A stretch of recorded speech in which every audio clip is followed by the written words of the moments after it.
ولادت شہ کونو مکان گیا، جشن ولادت شہ کونو مکان گیا۔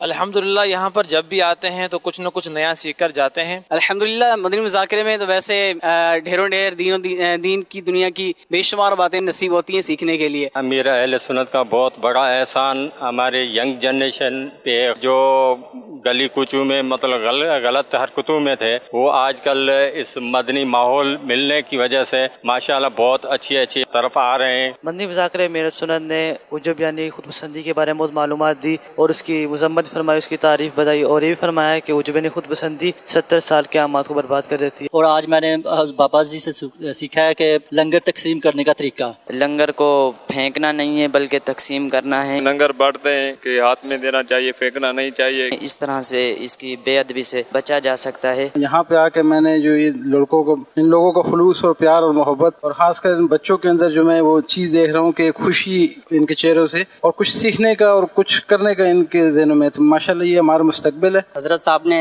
اس نے اخلاق کے بارے میں بتایا، ہماری زندگی پر کتنا اثر انداز ہوتا ہے ہمارا اخلاق۔ امیر علیہ سنت دامت برکاتہم العالیہ نے آج مدنی مذاکرے کے اندر کافی ساری باتیں بتائی، جیسے نماز کی پابندی کے حوالے سے بھی بتایا، اور آج جو سیکھی ہم نے وہ نماز کی پابندی، نماز کا دامن تھامن رکھیں گے تو انشاءاللہ عز و جل ہماری ساری بگڑے ہوئے کام بنتے چلے جائیں گے۔ آج الحمدللہ مدنی مذاکرے میں امیر علیہ سنت نے شکر ادا کرنے کے حوالے سے کافی ترغیب دلائی، تو اللہ کی نعمت پر ہمیں صبح شام شکر ادا کرنا چاہیے۔ درود شریف کی ایک تعداد معین کرنی چاہیے، یہ بھی اچھی بات ہے، لیکن امیر علیہ سنت نے آج بتایا کہ آپ درود پاک کتنا پڑھیں کہ درود پاک کے رنگ میں آپ رنگ جائیں۔ ہمارا کردار لوگوں کے لیے، ہمارے ماحول کے لیے، ہماری فیملی کے لیے، اس نے اخلاق بہت ضروری ہے زندگی میں۔ عمل کا بھی ذہن ملتا ہے، یہاں پہ تربیت بھی ہوتی ہے، تربیت کے ساتھ ساتھ اور چھوٹے بڑے کی تمیز بھی سکھائی جاتی ہے، ادب بھی سکھایا جاتا ہے۔ ہمارا تھرڈ ڈیزرٹ ایریا ہے، وہاں پانی کی بہت شدید قلت ہوتی ہے، وہاں پر انہوں نے ہینڈ پمپ دیے ہیں، سولر دیے ہیں، دعوت اسلامی نے دیے ہیں۔ الحمدللہ میں اپنے آپ کو خوش نصیب محسوس کر رہا ہوں کہ امیر علیہ سنت کی گھر کی بھی زیارت ہوئی،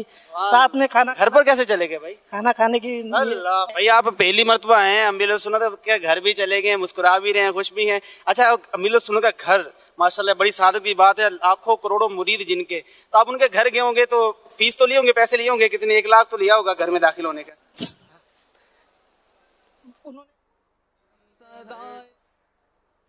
فیض یاب کیا ہمیں۔ یہاں آنے کے بعد دل کے اندر ایک روحانیت پیدا ہو جاتی ہے، دل ایک خوشی سے مچل اٹھتا ہے۔ میں تو پہلی بار آیا ہوں ادھر، یہاں کا منظر جو دکھا ہے مجھے تو لگتا ہے تو ایسا دنیا میں کہیں بھی نہیں ہوگا۔ یہاں پر آ کے محسوس ہوتا ہے کہ یار واقعی میں کوئی جگہ پر آیا ہم یہاں پہ نا، مطلب دل خوش ہوتا ہے، یہاں سے جانے کو دل ہی نہیں کرتا یہاں سے۔ الحمدللہ مدنی مذاکرے میں رات کو بات چیت کرنے کے حوالے سے بھی سیکھا، کیا چیز کہاں بولنی چاہیے، ان چیزوں کے بارے میں الحمدللہ سیکھا۔ میلاد میں جو نیاز وغیرہ پھینکتے ہیں اس طرح، تو وہ پھینکا نہیں کریں، تو ہاتھ میں دیا کریں، اور یہ ادب کی بات ہے، بہترین سیکھی۔ رات میں نے الحمدللہ امیر سنت سے یہ سیکھا ہے کہ درود پاک اتنا پڑھو کہ درود میں رنگوں میں رنگ ہو جائے۔ خود پسندی کے بارے میں ہمیں معلومات ملی کہ بندے کو کوئی بھی نعمت ملے تو بندے کو یہ تصور نہیں کرنا چاہیے کہ اس نعمت میں میرا کمال ہے، اللہ پاک کی عطا پر نظر ہونی چاہیے کہ یہ اللہ پاک کی عطا سے مجھے نعمت ملی ہے۔ ادھر سے ہی سیکھا ہے میں نے، نماز وغیرہ ہر چیز میں نے ماشاءاللہ، غسل میت بھی میں دے سکتا ہوں جی، دعوت اسلامی سے میں نے سیکھا ہے۔ ہر طریقہ ادھر سے بتایا جاتا ہے، یہ نہیں کہ پانی پینے کا بھی طریقہ یہاں بتایا جاتا ہے کہ پانی اس طرح پینا ہے۔ موبائل جو ہے نا، وہ اس کی بیٹری